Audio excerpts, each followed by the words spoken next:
Shalom anggota jemaat dan simpatisan GKI Gading Serpong yang terkasih. Rangkaian Trihari Suci berlanjut dengan Jumat Agung, hari di mana kita mengenang penderitaan Yesus dari penangkapan, pengadilan hingga penyalibannya di kayu salib.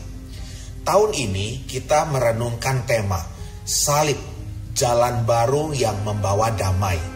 Melalui salib, Yesus Kristus menebus dosa manusia, membuka jalan baru menuju damai sejati dan pembebasan dari maut. Dalam ibadah ini kita akan sama-sama membaca kisah sengsara dan perenungan jalan salib dan mengikuti perjamuan kudus sebagai tanda persekutuan kita dalam karya penebusan Kristus yang diperuntukkan bagi anggota jemaat yang telah menerima baptis dewasa atau sidi. Melanjutkan dari perenungan yang sudah kita mulai di Kamis Putih, kami mengundang anggota jemaat dan simpatisan sekalian untuk hadir dengan sikap yang tenang. Mari kita siapkan diri untuk merenungkan pengorbanan Kristus agar damai yang darinya sungguh memenuhi hidup kita. Tuhan memberkati.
Selamat pagi Bapak, Ibu, Saudara-saudari kekasih dalam Tuhan Yesus. Selamat datang di GKI Gading Serpong. Kita akan memulai ibadah Jumat Agung pada pagi hari ini. Hari ini kita mengenang karya Kristus yang karena sengsaranya kita pulih, yang karena salibnya kita diperdamaikan, yang karena kematiannya kita hidup. Tuhan Allah kita menebus kita dari dosa dan maut. Bagi keselamatan seluruh ciptaannya, Kristus taat sampai mati, bahkan sampai mati di atas salib. Terpujilah Tuhan Allah kita yang menebus kita dari dosa dan maut. Tanpa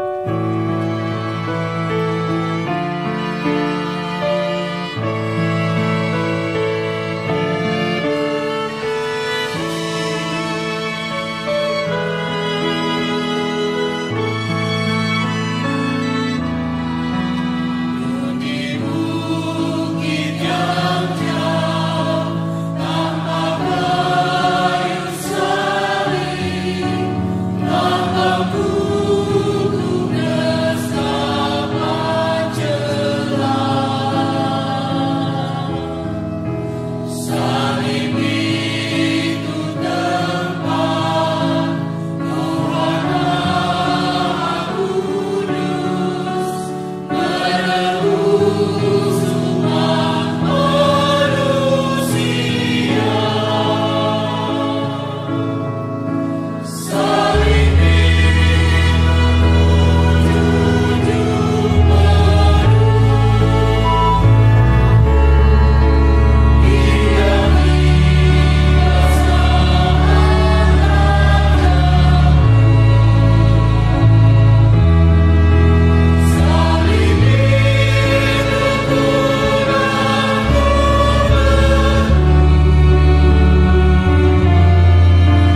pada pagi hari ini kita datang dengan sebuah pengakuan bahwa pertolongan kita adalah dalam nama Tuhan yang menjadikan langit dan bumi, yang tetap setia untuk selama-lamanya dan yang tidak pernah meninggalkan perbuatan tangannya.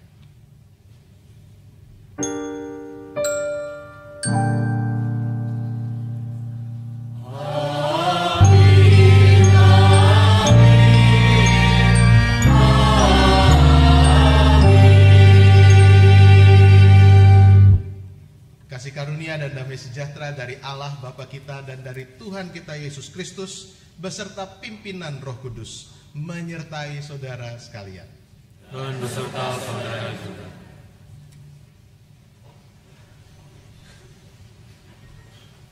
Mari kita berdoa. Ya Allah, di hari yang agung dan kudus ini, kami mengenang karya-Mu yang ajaib. Putramu Yesus Kristus menjadi penebus, menderita hingga mati di atas kayu salib.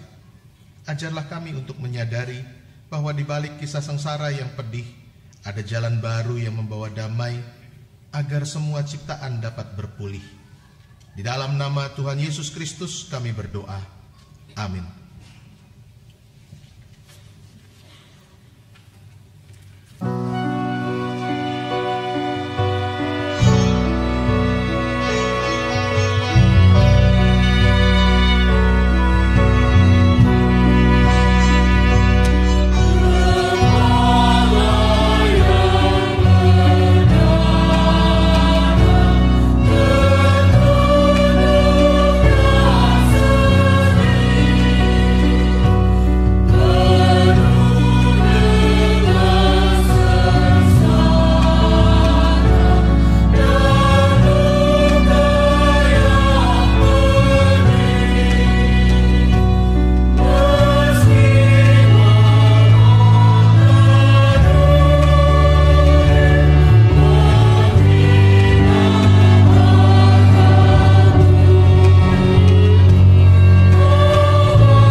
Yesus mengalami sengsara bukan karena tak berdaya. Ia sedang menggenapi janji keselamatan Allah. Penderitaannya telah dinubuatkan oleh para nabi, seperti yang ditulis di dalam Yesaya 52 ayat 13 sampai 53. Hamba Tuhan yang menderita, sesungguhnya hambaku akan berhasil. Ia akan ditinggikan, disanjung, dan dimuliakan. Seperti banyak orang akan tertegun melihat dia, begitu buruk rupanya. Bukan seperti manusia lagi, dan tampaknya bukan seperti anak manusia lagi. Demikianlah ia akan membuat tercengang banyak bangsa. Raja-raja akan mengatupkan mulutnya melihat dia. Sebab apa yang tidak diceritakan kepada mereka akan mereka lihat, dan apa yang tidak mereka dengar akan mereka pahami. Siapakah yang percaya kepada berita yang kami dengar? Dan kepada siapakah tangan kekuasaan Tuhan dinyatakan? Sebagai taruk ia tumbuh di hadapan Tuhan, dan sebagai tunas dari tanah kering. Ia tidak tampan dan semaraknya pun tidak ada, sehingga kita memandang dia, dan rupa pun tidak, sehingga kita menginginkannya. Ia dihina dan dihindari orang, seorang yang penuh kesengsaraan. Dan yang biasa menderita kesakitan, ia sangat dihina, sehingga orang menutupi mukanya terhadap dia. Dan bagi kita pun dia tidak masuk hitungan. Tetapi sungguhnya penyakit kitalah yang ditanggungnya, dan kesengsaraan kita yang dipukulnya. Padahal kita mengira dia kena tulah, dipukul dan ditindas Allah. Tetapi dia tertikam oleh karena pemberontakan kita. Dia diremukkan oleh karena kejahatan kita. Ganjaran yang mendatangkan keselamatan bagi kita ditimpakan kepadanya. Dan oleh bilur-bilurnya kita menjadi sembuh. Kita sekalian sesat seperti domba. Masing-masing kita mengambil jalannya sendiri. Tetapi Tuhan telah menimpakan kepadanya kejahatan kita sekalian. Dia dianiaya, tetapi dia membiarkan diri ditindas dan tidak membuka mulutnya. Seperti anak domba yang dibawa ke pembantaian, seperti induk domba yang keluh di hadapan orang-orang yang menggunting bulunya. Ia tidak membuka mulutnya. Sesudah penahanan dan penghukuman ia terambil, dan tentang nasibnya siapakah yang memikirkannya? Sungguh ia terputus dari negeri orang-orang hidup, dan karena pemberontakan umatku ia kena tulah. Orang menempatkan kuburnya di antara orang-orang fasik, dan dalam hatinya ia ada di antara penjahat-penjahat. Sekalipun ia tidak berbuat kekerasan dan tipu tidak ada di dalam mulutnya. Tetapi Tuhan berkehendak meremukan dia dengan kesakitan. Apabila ia menyerahkan dirinya sebagai korban penebus salah, ia akan melihat keturunannya, umurnya akan lanjut, dan kehendak Tuhan akan terlaksana olehnya.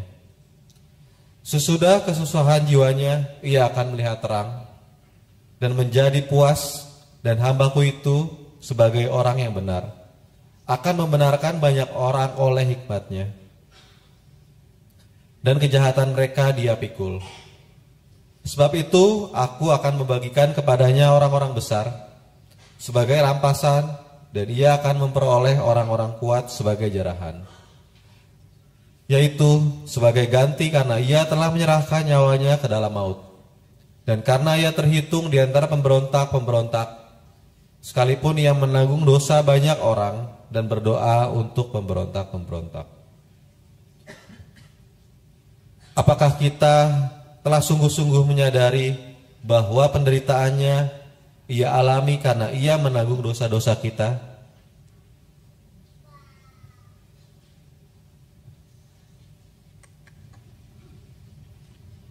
Mari berdoa. Ketika mengingat pengorbanan Kristus bagi dunia, kami diliputi kesedihan dan rasa haru. Kini kami berdoa dengan sesal dan malu, sebab kami masih hidup dalam dosa. Kami tidak menunjukkan hidup yang telah diperdamaikan denganmu. Bahkan pengorbanan Kristus seakan tidak berarti, sebab kadang kami hidup serampangan, serakah, dan kurang peduli pada sesama. Ampunilah kami ya Allah, kasihanilah kami, tolonglah kami untuk kembali melangkah di jalan damai yang Engkau anugerahkan. Dalam nama Tuhan Yesus kami berdoa. Amin.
Memang sengsara Kristus adalah anugerah bagi setiap orang yang percaya kepadanya. Dalam Ibrani 10 ayat 16-25 ia berfirman, Inilah perjanjian yang akan kuadakan dengan mereka sesudah waktu itu. Ia berfirman pula, Aku akan menaruh hukumku di dalam hati mereka dan menuliskannya dalam akal budi mereka. Dan aku tidak lagi mengingat dosa-dosa dan kesalahan mereka. jadi apabila untuk semuanya itu ada pengampunan, tidak perlu lagi dipersembahkan korban karena dosa. Saudara-saudara, oleh darah Yesus kita sekarang penuh keberanian dapat masuk ke dalam tempat kudus. Karena ia telah membuka jalan yang baru dan yang hidup bagi kita melalui tabir, yaitu dirinya sendiri. Dan kita mempunyai seorang imam besar sebagai kepala rumah Allah. Karena itu marilah kita menghadap Allah dengan hati yang tulus ikhlas dan keyakinan iman yang teguh. Oleh karena hati kita telah dibersihkan dari hati nurani yang jahat dan tubuh kita telah dibasuh dengan air yang murni. Marilah kita teguh berpegang pada pengakuan tentang pengharapan kita, sebab Ia yang menjanjikannya setia. Dan marilah kita saling memperhatikan, supaya kita saling mendorong dalam kasih dan dalam pekerjaan baik. Janganlah kita menjauhkan diri dari pertemuan-pertemuan ibadah kita, seperti dibiasakan oleh beberapa orang. Tetapi, marilah kita saling menasihati dan semakin giat melakukannya menjelang hari Tuhan yang mendekat. Jemaat yang terkasih, hukuman, hinaan, derita, semua Yesus terima demi jalan damai bagi kita. Sengsaranya adalah cinta mendalam, pengorbanan besar di hari terkelam. Hari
penebusan kita dan pengampunan dosa, Yesus memilih jalan sengsara ini.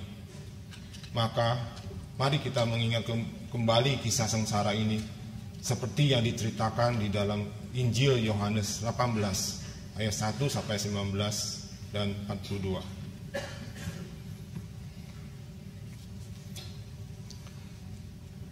Yesus ditangkap. Setelah Yesus mengatakan semuanya itu, keluarlah ia bersama murid-muridnya ke seberang sungai Kidron. Di situ ada suatu taman dan ia memasukinya bersama murid-muridnya. Yudas yang mengkhianati Yesus tahu juga tempat itu, karena Yesus sering berkumpul di situ dengan murid-muridnya. Lalu datanglah Yudas juga ke situ dengan sepasukan prajurit dan penjaga-penjaga bait Allah yang disuruh oleh imam-imam kepala dan orang-orang Farisi lengkap dengan tentara, obor dan senjata. Yesus yang tahu semua yang akan menimpa dirinya maju ke depan dan berkata kepada mereka, "Siapakah yang kamu cari?" Jawab mereka, "Yesus dari Nazaret," katanya kepada mereka. "Akulah dia." Yudas yang mengkhianati dia berdiri juga di situ bersama mereka. Ketika ia berkata kepada mereka, "Akulah dia," mundurlah mereka dan jatuh ke tanah. Lalu ia bertanya lagi kepada mereka, "Siapakah yang kamu cari?" Kata mereka, "Yesus dari Nazaret." Jawab Yesus, telah kukatakan kepadamu, akulah dia. Jika aku yang kamu cari, biarkanlah mereka ini pergi. Demikianlah juga digenapi firman yang telah dikatakannya, dari mereka yang engkau serahkan kepadaku, tidak seorang pun yang kubiarkan binasa. Lalu Simon Petrus yang membawa pedang menghunus pedang itu dan menyerang hamba imam besar dan memutuskan telinga kanannya. Nama hamba itu Malkus. Kata Yesus kepada Petrus, "Sarungkan pedangmu itu. Tidakkah aku minum cawan yang diberikan Bapa kepadaku?" Lalu pasukan prajurit serta perwiranya dan penjaga-penjaga yang disuruh para pemuka Yahudi itu menangkap Yesus dan membelenggu dia. Mula-mula mereka membawanya kepada Hanas, karena Hanas adalah mertua Kayafas yang pada tahun itu menjadi imam besar. Kayafaslah yang telah menasihatkan pada para pemuka Yahudi, lebih berguna jika satu orang mati untuk seluruh bangsa. Simon Petrus dan seorang murid lain mengikut Yesus. Begitu dikenal imam besar, dan ia masuk bersama-sama dengan Yesus ke halaman istana imam besar. Tapi Petrus tinggal di luar dekat pintu. Murid yang lainnya itu yang mengenal imam besar kembali keluar berbicara dengan perempuan penjaga pintu, lalu membawa Petrus masuk. Kata hamba perempuan penjaga itu kepada Petrus, "Bukankah engkau juga murid orang itu?" Jawab Petrus, "Bukan." Waktu itu udara dingin. Karena itu hamba-hamba dan penjaga-penjaga bait Allah berdiri dekat api arang yang telah mereka nyalakan dan menghangatkan badan. Juga Petrus berdiri menghangatkan badan bersama mereka. Kemudian imam besar menanyai Yesus tentang murid-muridnya dan ajarannya. Jawab Yesus kepadanya, "Aku berbicara terang-terangan kepada dunia. Aku selalu mengajar di rumah-rumah ibadat dan di bait Allah, tempat semua orang Yahudi berkumpul. Aku tidak pernah berbicara sembunyi-sembunyi. Mengapa engkau menanyai aku? Tanyalah mereka yang telah mendengar apa yang kukatakan kepada mereka. Sungguh mereka tahu apa yang telah kukatakan." Ketika ia mengatakan hal itu, seorang penjaga yang berdiri di situ menampar mukanya sambil berkata, "Begitukah jawabmu kepada imam besar?" Jawab Yesus kepadanya, "Jika kataku itu salah, tunjukkanlah salahnya. Tetapi jika kataku itu benar, mengapa engkau menampar aku?" Lalu Hanas mengirim dia dalam keadaan terbelenggu kepada Kayafas imam besar itu. Simon Petrus masih berdiri dan menghangatkan badan. Kata orang-orang kepadanya, "Apakah engkau juga muridnya?" Ia menyangkalnya, katanya, "Bukan." Kata seorang hamba imam besar, seorang keluarga dari hamba yang telinganya dipotong, Petrus, "Bukankah engkau kulihat di taman itu bersama dia?" Petrus pun menyangkalnya lagi, dan seketika itu juga berkokoklah ayam.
Sesudah itu, mereka membawa Yesus dari Kayafas ke istana gubernur. Waktu itu dini hari, mereka sendiri tidak masuk ke istana itu, supaya jangan menajiskan diri, sebab mereka hendak makan Paskah. Sebab itu Pilatus keluar mendapatkan mereka dan berkata, "Apakah tuduhan kamu terhadap orang ini?" Jawab mereka kepadanya, "Jikalau ia bukan seorang penjahat, kami tidak menyerahkan seorang penjahat. Kami tidak menyerahkannya kepadamu." Kata Pilatus kepada mereka, "Ambillah dia dan hakimilah dia menurut hukummu sendiri." Kata orang-orang Yahudi itu, "Kami tidak memperbolehkan menghukum mati seorang." Demikianlah supaya digenapi firman Yesus yang dikatakannya untuk menyatakan bagaimana caranya ia akan mati. Pilatus masuk kembali ke dalam istana gubernur, lalu memanggil Yesus dan bertanya kepadanya, "Apakah engkau raja orang Yahudi?" Jawab Yesus, "Apakah engkau katakan hal itu dari hatimu sendiri, atau orang lain yang mengatakannya kepadamu tentang aku?" Kata Pilatus, "Apakah aku seorang Yahudi? Bangsamu sendiri dan imam-imam kepala yang telah menyerahkan engkau kepadaku.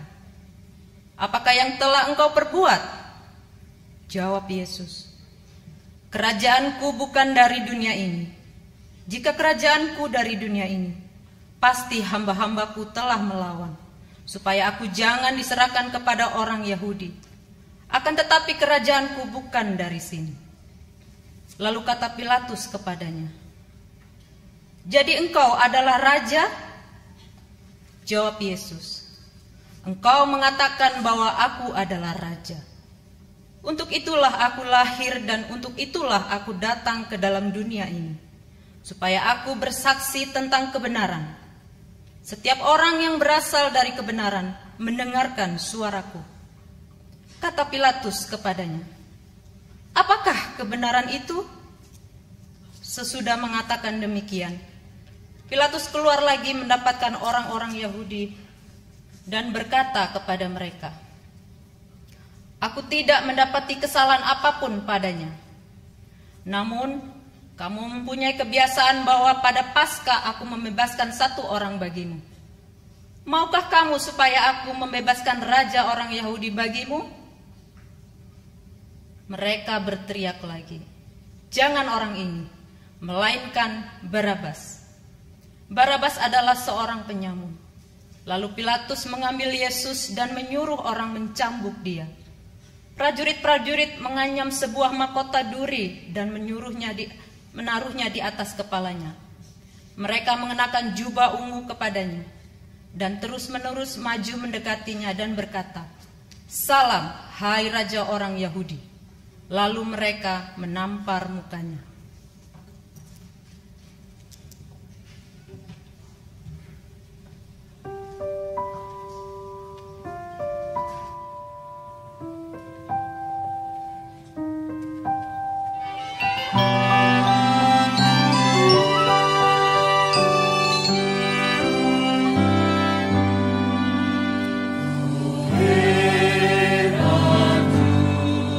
Terus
Pilatus keluar lagi dan berkata kepada mereka, "Lihatlah, aku membawa dia keluar kepadamu supaya kamu tahu bahwa aku tidak mendapati kesalahan apapun padanya."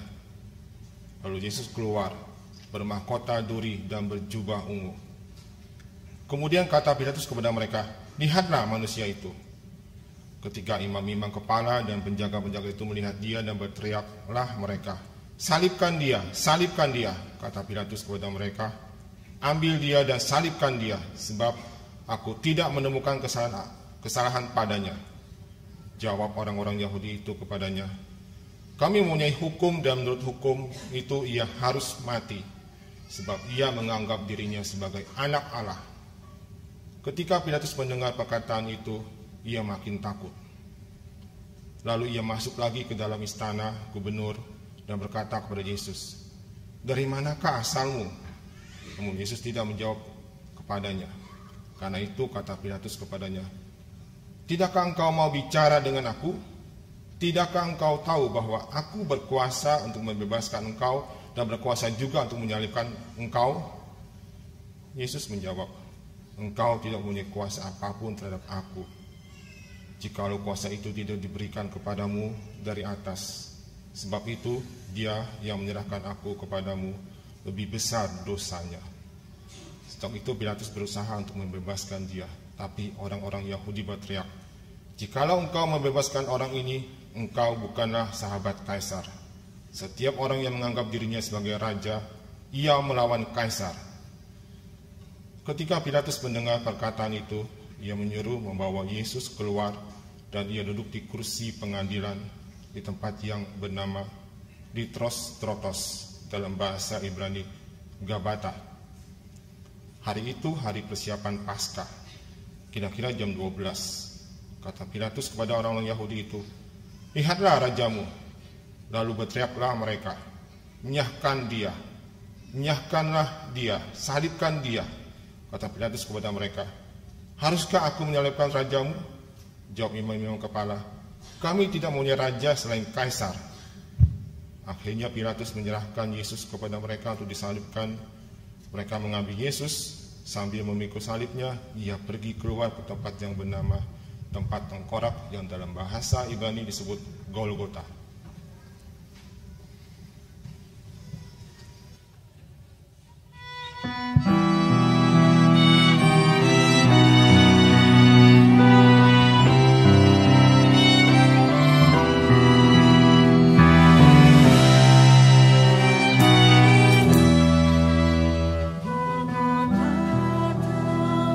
Tuhanku, di salib yang dijangkau.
Di situ mereka menyalibkan dia.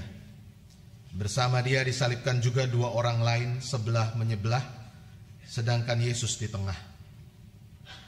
Pilatus menyuruh memasang juga tulisan di atas kayu salib itu, bunyinya, Yesus orang Nazaret, Raja orang Yahudi.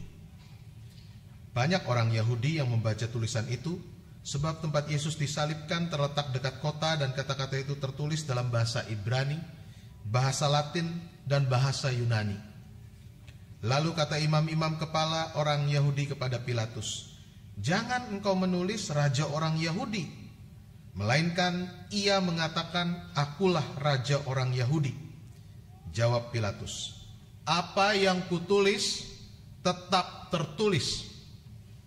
Sesudah prajurit-prajurit itu menyalibkan Yesus, mereka mengambil pakaiannya lalu membuatnya menjadi 4 bagian, untuk tiap-tiap prajurit 1 bagian.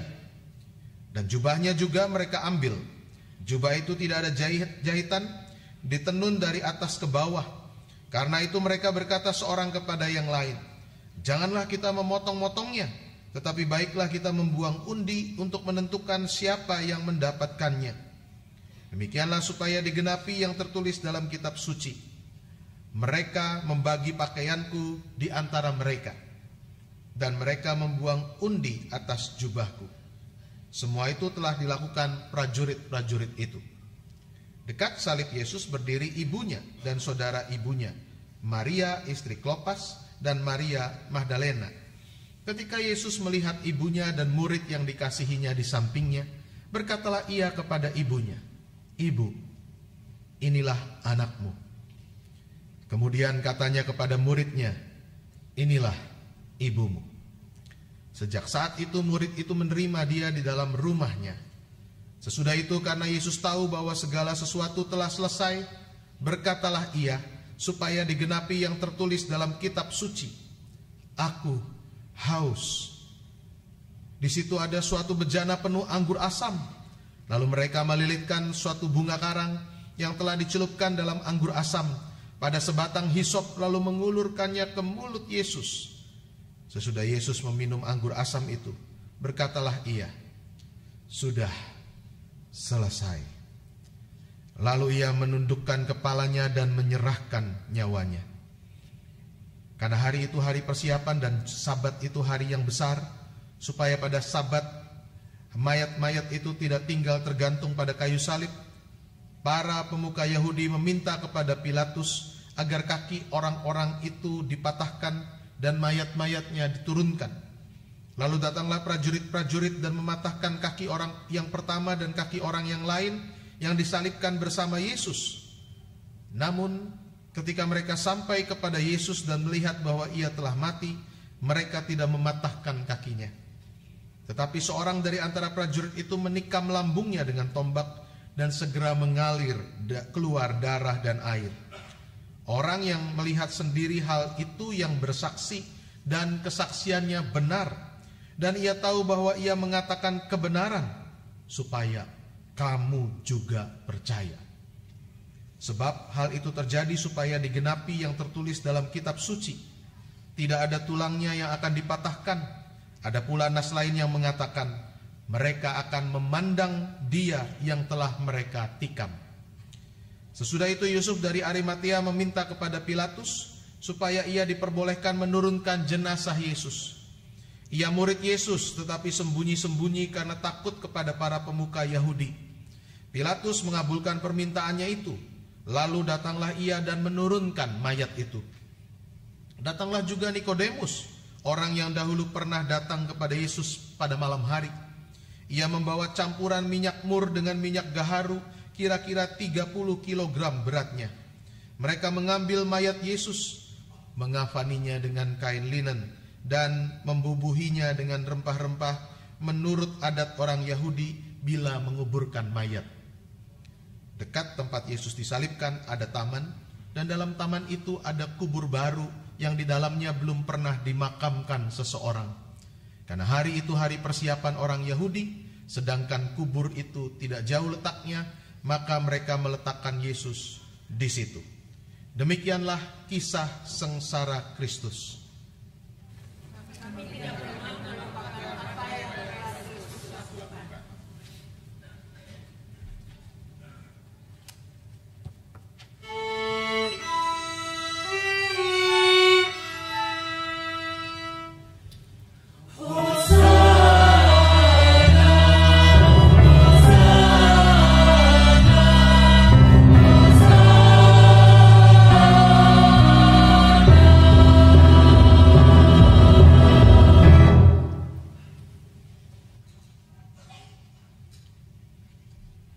Saudara-saudara, ketika manusia pertama kali diciptakan dan tinggal di Taman Eden, manusia ada dalam kedekatan yang sangat erat dan sangat intim dengan Allah.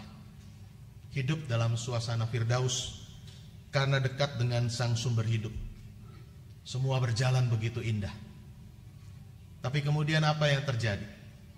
Manusia memberontak kepada Allah. Manusia tidak menuruti perintah Allah. Yang terjadi adalah kemudian mereka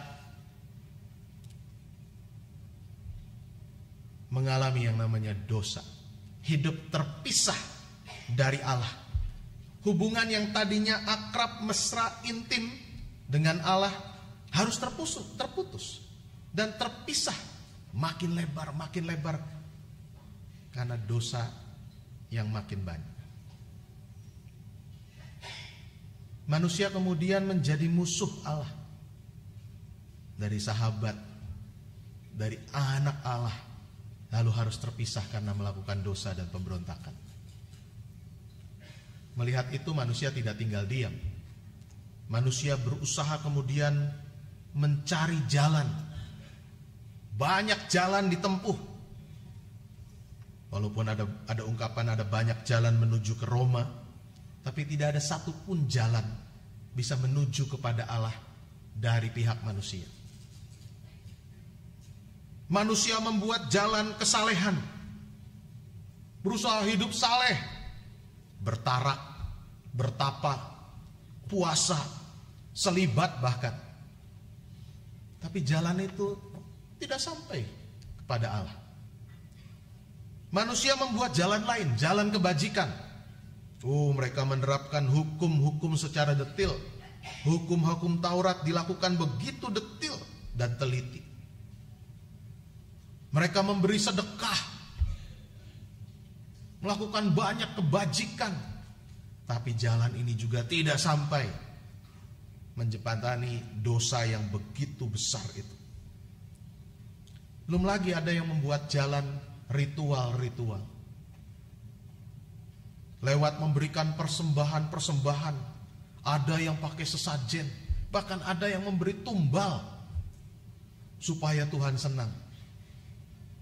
Tapi kembali, jalan ini pun tidak sampai membuat manusia kembali bertemu dengan Tuhan dan berada dekat Tuhan. Semua jalan yang dibuat manusia gagal, gagal total. Tidak ada lagi harapan. Selesai sudah. Keterpisahan itu tak terjembatani. Tapi puji syukur, Allah yang mestinya melihat hal-hal seperti ini jadi gatal tangan, gemes. Manusia ini ngaco aja adanya hidupnya. Mestinya dia gatal tangan, hajar saja, habisi. Atau Allah angkat tangan, masa bodoh dah, terserah.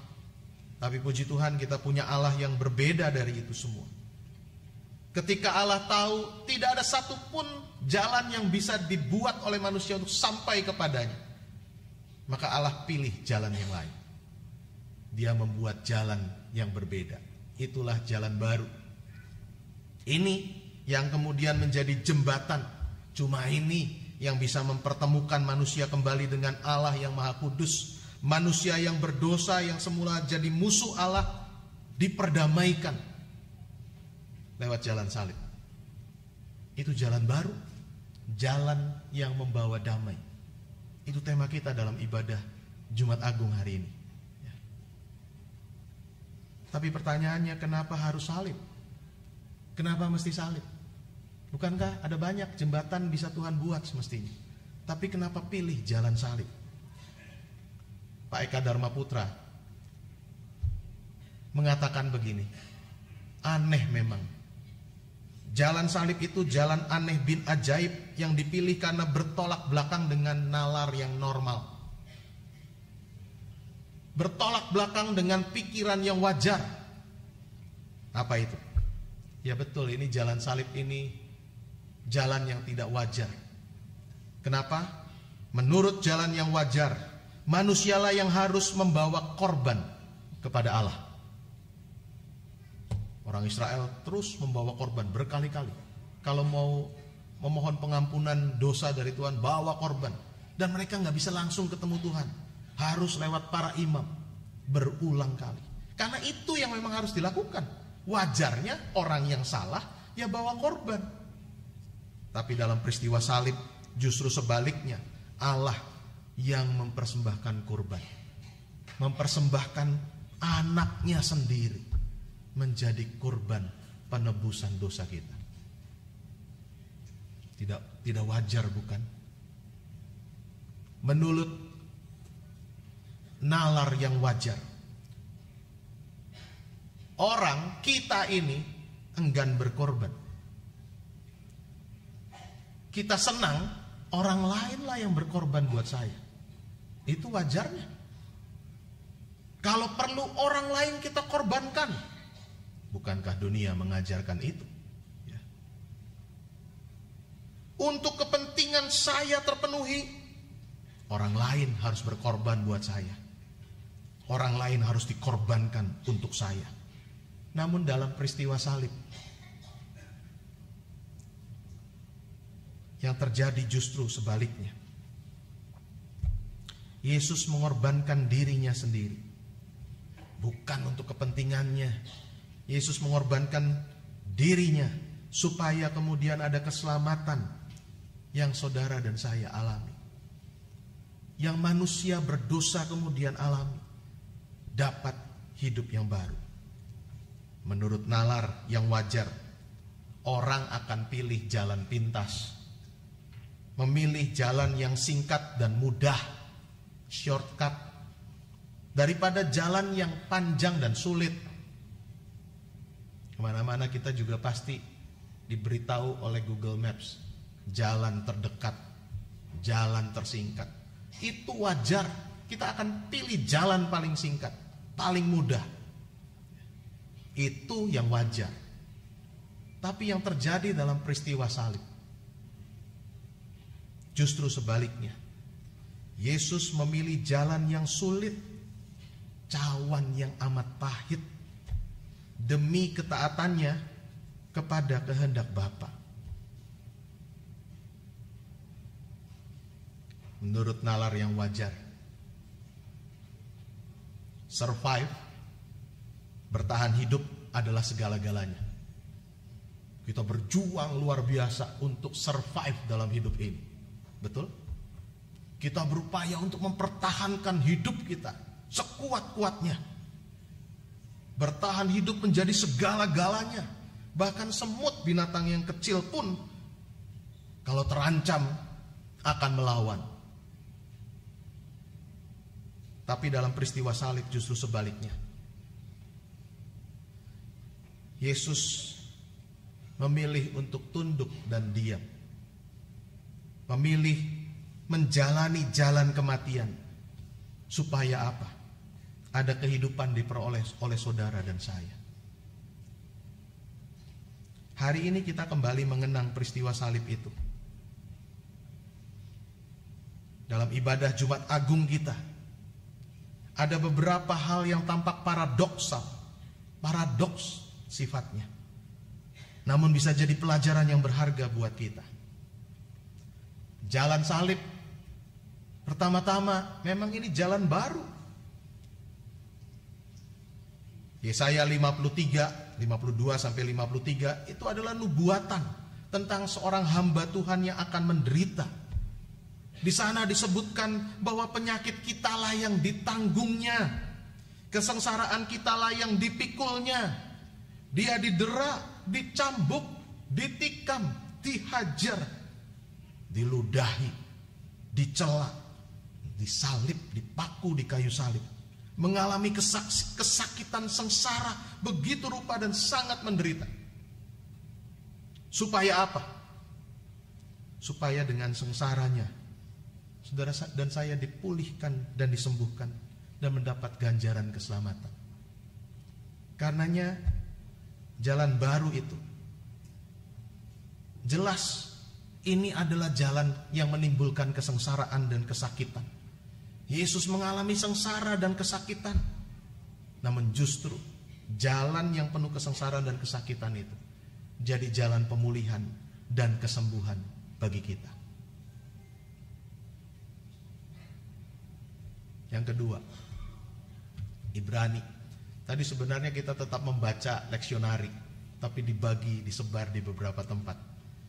Bacaan kedua bicara soal Ibrani 10. Di sana ditegaskan bahwa karya Yesus di kayu salib adalah jalan baru yang membuka hubungan baru kembali antara Allah dengan manusia.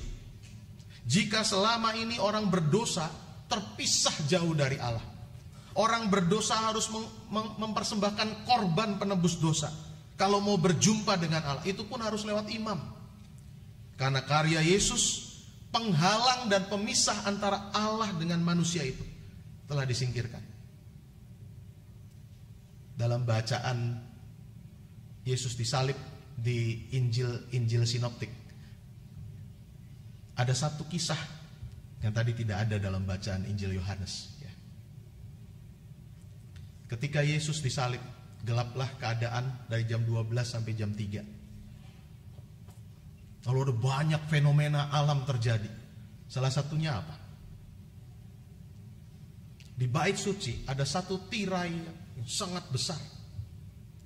Dan tirai itu berfungsi untuk memisahkan antara kediaman Allah, tempat yang maha kudus, dengan ruang yang lain yang boleh imam dan jemaat biasa masuk.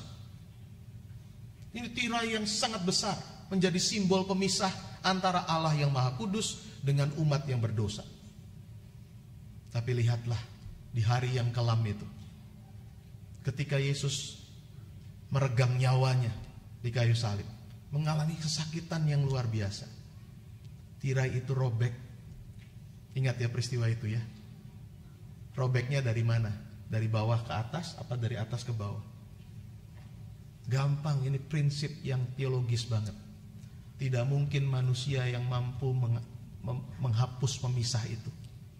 Tidak mungkin manusia yang merobeknya dari bawah ke atas. Gak mungkin. Tadi jalan yang dibuat manusia satu pun gak ada yang nyampe. Maka robeknya jelas dari atas ke bawah. Itu simbolik bahwa Allah lah yang merobek penghalang itu sekarang. Lewat karya Yesus di kayu salib itulah penghalang itu sekarang sudah dibuang.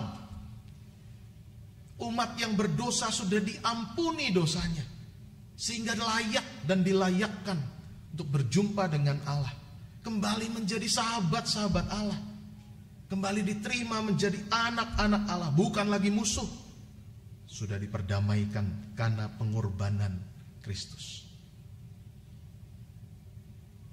Jalan pengorbanan.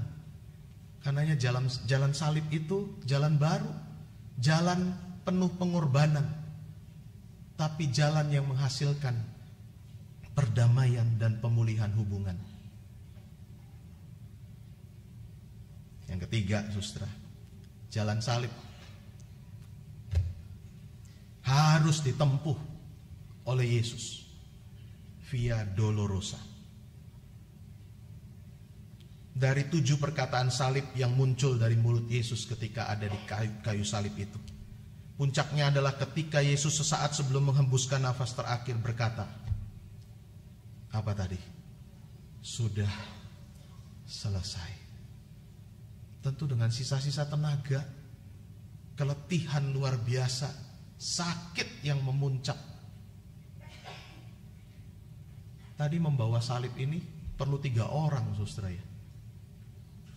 Dan jalannya rata di sini. Via Dolorosa, jalan menuju bukit tengkorak itu bukan jalan yang datar, saudara. Itu jalan yang menanjak terjal. Di kanan kirinya memang sengaja harus lewat tengah-tengah rumah penduduk. Supaya apa? Supaya orang mencemooh orang-orang yang peminggul salib itu. Supaya orang belajar jangan sampai aku memikul salib. Malu. Tapi Yesus setelah semalam-malaman ditangkap, digebuki, dihajar, didera, dicambuk, tidak makan, tidak tidur, Hari itu dia harus memanggul salib yang sangat berat. Tengah darah yang makin habis karena terluka di sana sini. Menuju kepada kematiannya. Dan ketika di atas kayu salib dia katakan sudah selesai. Tetelestai dalam bahasa Yunani. Tetelestai berarti berakhirnya satu tugas. Betul tugasnya sudah selesai. Tapi ini bukan sekedar selesai. Karena ada banyak kita pengen buru-buru menyelesaikan tugas, tapi asal selesai. Cepat-cepat selesaikan tugas, tapi sebenarnya kacau balau. Tapi yang dikatakan dengan tetelestai itu berarti selesai yang sempurna. Selesai seperti yang diharapkan. Selesai tepat pada saat yang sudah ditentukan. Dan selesai karena menjawab segala kerinduan dan harapan. Ketiga arti kata itu nyata dalam peristiwa penyaliban Yesus. Dia sudah mengakhiri seluruh rangkaian tugasnya sejak hadir di tengah dunia ini. Dia selesaikan tugas itu seperti yang diharapkan dan dikehendaki oleh Bapanya. Dengan sempurna dia melakukan tugasnya. Kematiannya juga menjawab kerinduan dan harapan manusia supaya mendapatkan jalan balik, mendapatkan pengampunan, dan kembali memperoleh hidup yang baru dalam persekutuan yang erat dan intim dengan Allah. Karenanya memang jalan yang ketiga ini, jalan kematian, harus lewat itu. Dan paradoksnya, karena dia mati, justru saudara dan saya digantikan tempatnya dan dapat hidup. Jalan kematian yang diambilnya justru membawa kita pada jalan kehidupan yang menyelamatkan dan memberi kita harapan hidup baru.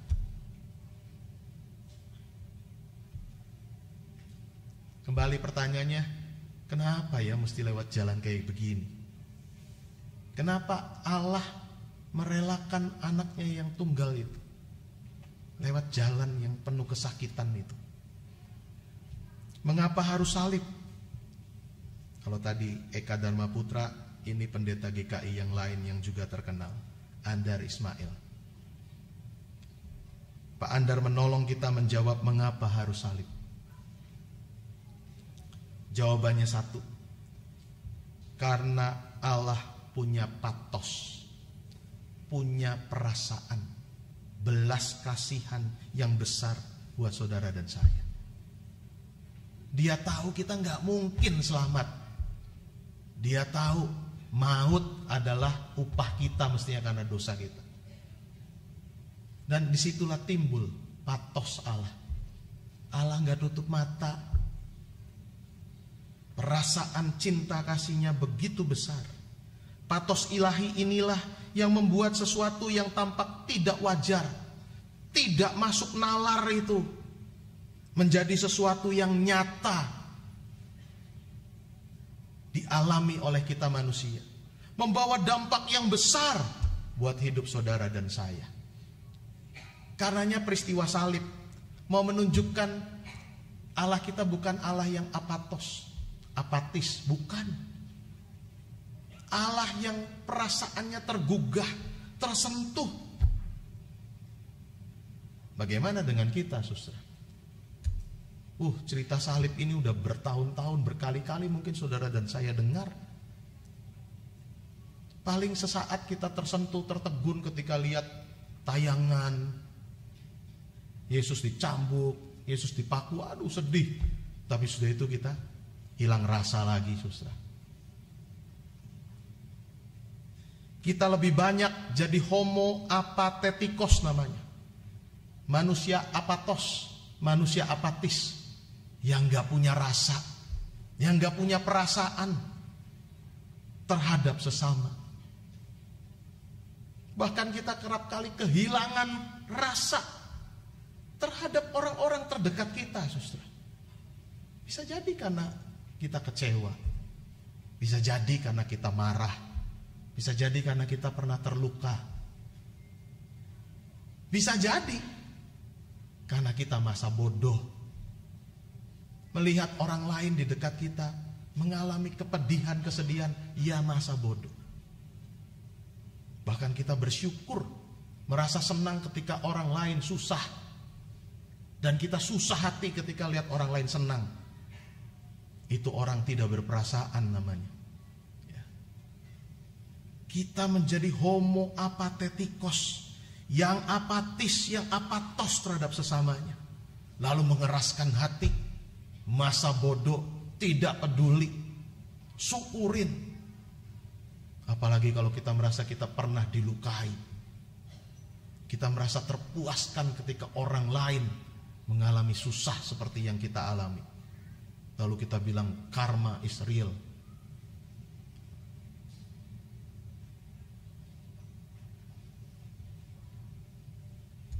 Hari ini saudara, kalau peristiwa salib itu kembali kita lihat, kita kenang, kita dengar.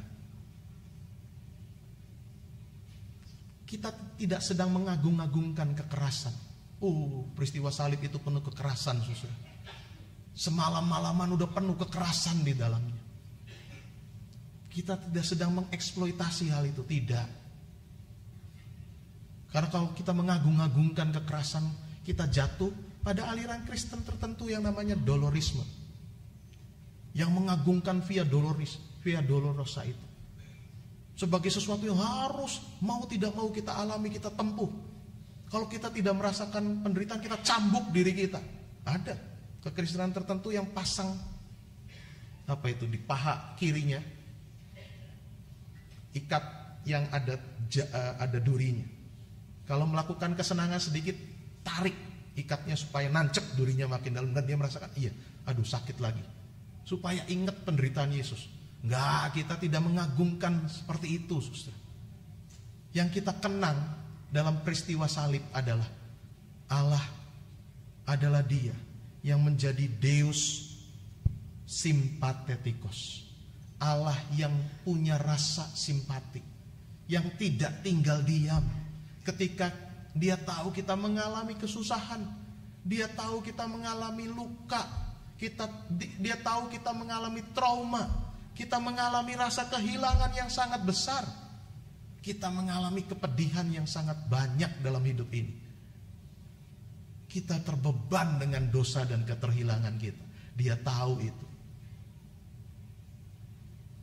Dia bukan Allah yang apatos. Kalau Dia Allah yang apatos, kita sudah tidak ada di sini, saudara. Kita sudah habis. Berpuluh-puluh tahun yang lalu juga kita sudah habis. Tapi Allah adalah Deus Sympatheticos, yang mengajak kita juga jadi pribadi-pribadi yang mau berubah dari orang-orang yang apatos, yang tidak punya perasaan, yang kehilangan rasa, yang gak punya rasa pada sekeliling kita, menjadi orang-orang yang kembali mau peduli, yang punya rasa, mau berbagi kasih dan berbela rasa buat sekeliling kita. Salib memulihkan. Maka mestinya peristiwa salib Jumat Agung memulihkan banyak luka dalam kehidupan kita. Hubungan suami istri, orang tua anak, menantu mertua, itu yang seringkali tidak disentuh. Banyak hubungan yang tidak baik terjadi.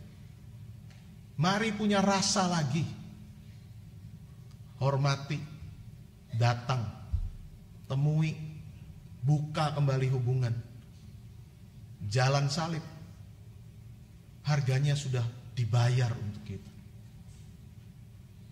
Jalan salib, jalan yang penuh pengorbanan, tapi itu membawa pemulihan. Jalan yang membawa kesakitan, tapi membawa perdamaian.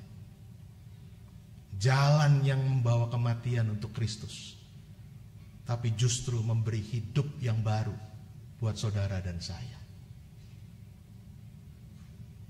Maka mari, respons cinta kasihnya yang besar, teladan patosnya itu sudah begitu nyata, mendorong kita menjadi homo sympatheticos bagi sesama.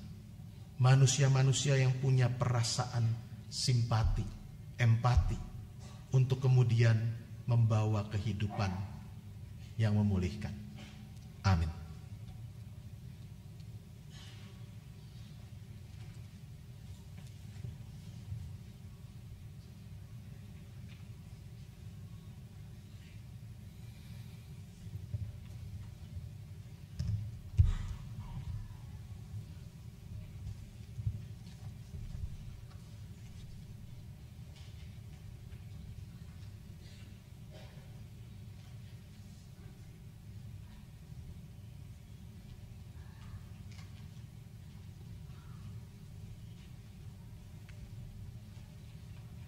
Bapak Ibu diundang untuk berdiri.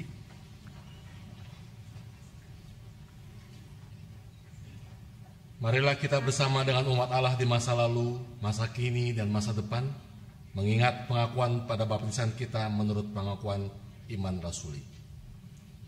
Aku percaya pada Allah, Bapa yang Maha Kuasa, Khalik langit dan bumi, dan pada Yesus Kristus, Anak yang tunggal Tuhan kita, yang dikandung dari Roh Kudus, lahir dari darah Maria, yang minta sengsara di bawah pimpinan Pontius Pilatus, disalibkan, mati dan dikuburkan, turut ke dalam kerajaan. Pada hari yang ketiga, bangkit pula dari orang mati, naik ke surga, duduk di sebelah kanan Allah, Bapa yang Maha Kuasa, dan sana akan datang untuk menghakimi orang hidup dan mati. Aku percaya pada Roh Kudus, Gereja Kudus dan Am, persekutuan Allah Kudus, ampunan dosa, kebangkitan orang mati, dan hidup yang kekal. Amin.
Lihatlah kain hitam ini.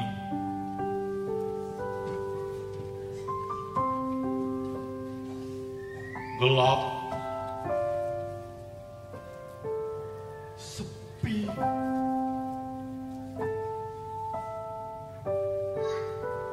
duka.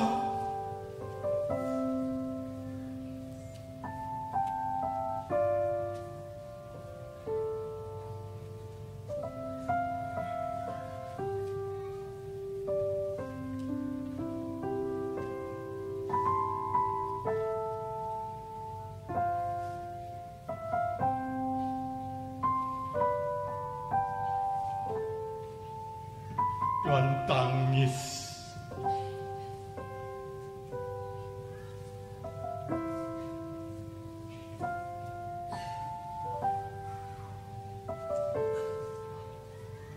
Semuanya membuat diri kehilangan damai.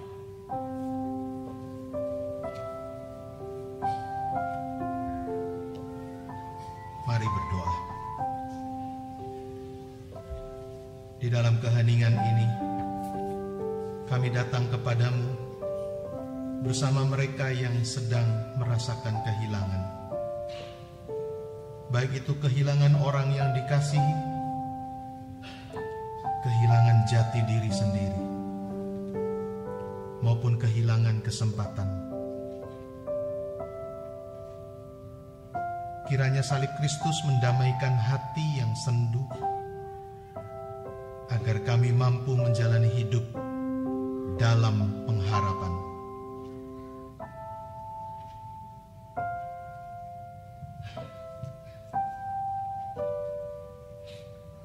Lihatlah mahkota duri ini, tajam, sakit,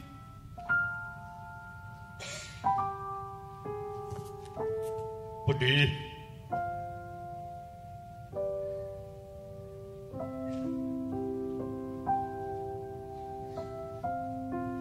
dan hina. Semuanya membuat dunia kehilangan damai. Mari berdoa. Di dalam keheningan ini, kami datang kepadamu bersama mereka yang tertindas, yang menjadi korban tirani, yang terbungkam oleh kuasa. Kiranya salib Kristus mendamaikan hati yang pilu, agar kami mampu menjalani hidup dalam pengharapan.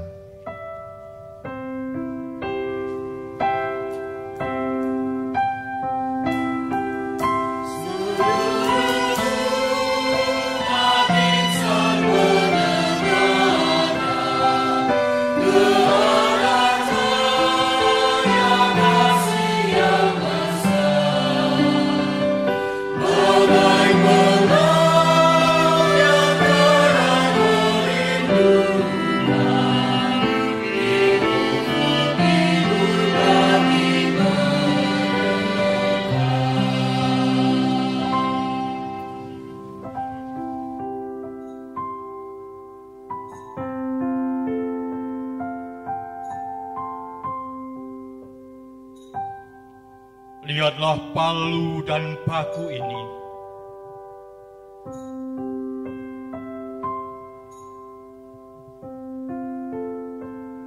Keras,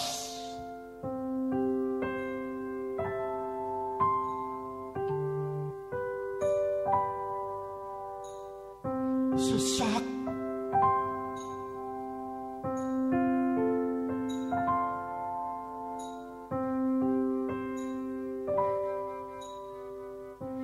remuk,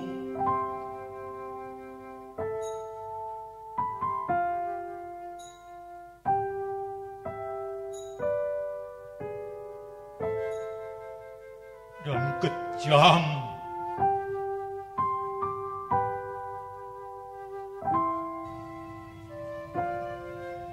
Semuanya membuat jiwa kehilangan damai. Mari berdoa. Di dalam keheningan ini, kami datang kepadamu bersama mereka yang terluka, yang mengalami trauma, dan yang tak mampu mengungkapkannya. Kiranya melalui salib, Kristus mendamaikan jiwa yang hancur, hingga mereka mampu menjalani hidup dalam pengharapan.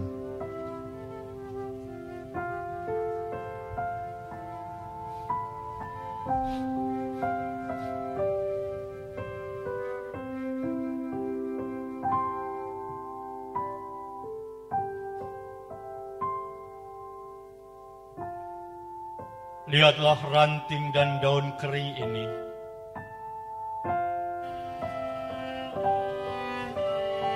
Gersang,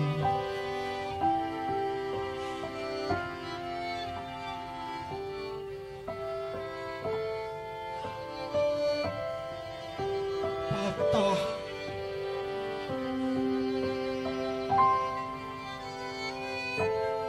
rusak.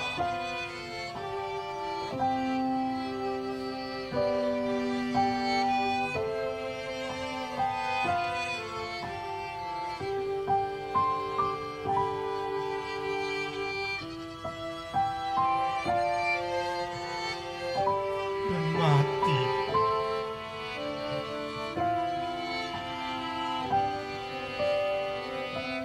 Semuanya membuat alam kehilangan damai.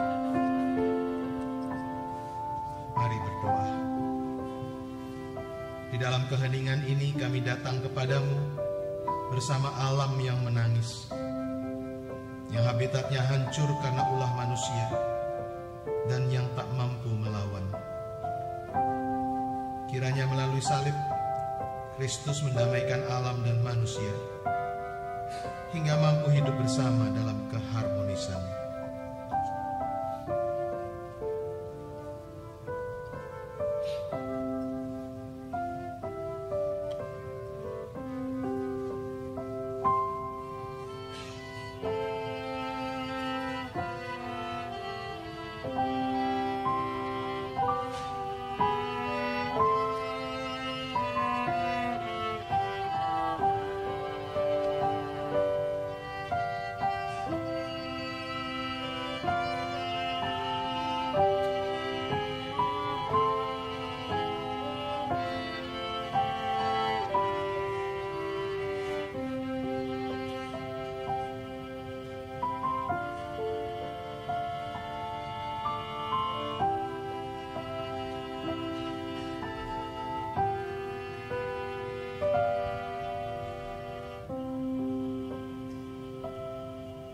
Kini kami juga membawa pergumulan-pergumulan umat-Mu ya Tuhan.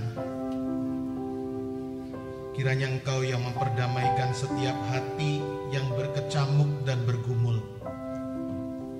Biarlah kami mampu untuk melangkah di jalan baru yang telah Engkau persiapkan, meski hiruk-pikuk kehidupan tak berhenti. Di dalam nama Tuhan Yesus Kristus kami berdoa. Amin.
Kristus telah memperdamaikan kita dengan Allah. Syukurilah karyanya dengan memberikan persembahan sebagai wujud kasih setia kepada Tuhan dan sesama. Firman Tuhan dalam Efesus 5 ayat 1-2 mengingatkan kita, sebab itu sebagai anak-anak yang terkasih, teladanilah Allah dan hiduplah dalam kasih, sebagaimana Kristus juga telah mengasihi kamu dan telah menyerahkan dirinya untuk kita sebagai persembahan dan kurban yang harum bagi Allah.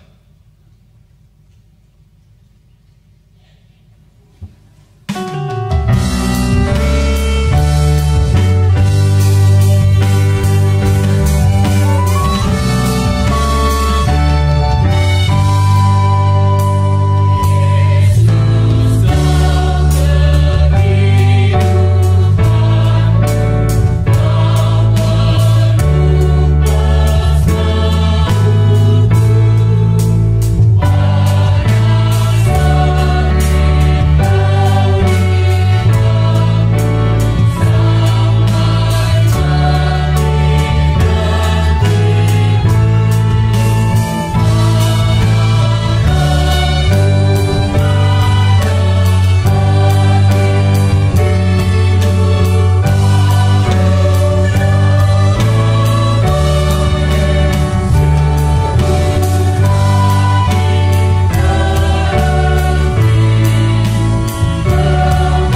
Ya Tuhan, kami datang dengan penuh syukur, sebab kematian-Mu menyelamatkan dunia. Maka kini kami mengungkapkan syukur melalui persembahan kami. Kiranya melalui persembahan ini, gereja-Mu dapat terus memberitakan karya keselamatan bagi dunia. Mampukanlah kami untuk mempersembahkan hidup yang telah diperdamaikan oleh Kristus, agar menjadi berkat bagi sesama. Di dalam nama Tuhan Yesus kami berdoa.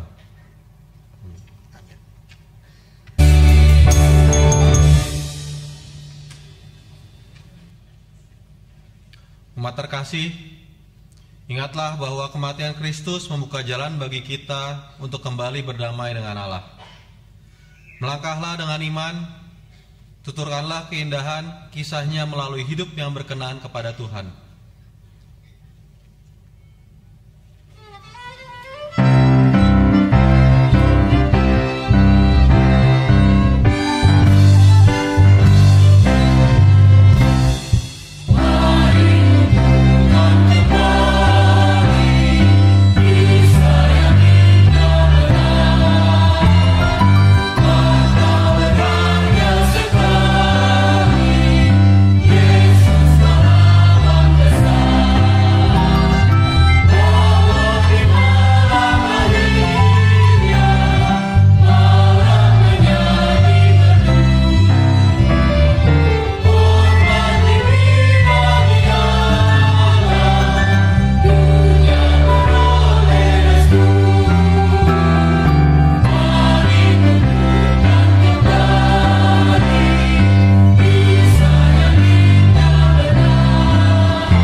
Saudara-saudara, arahkanlah hatimu kepada Tuhan.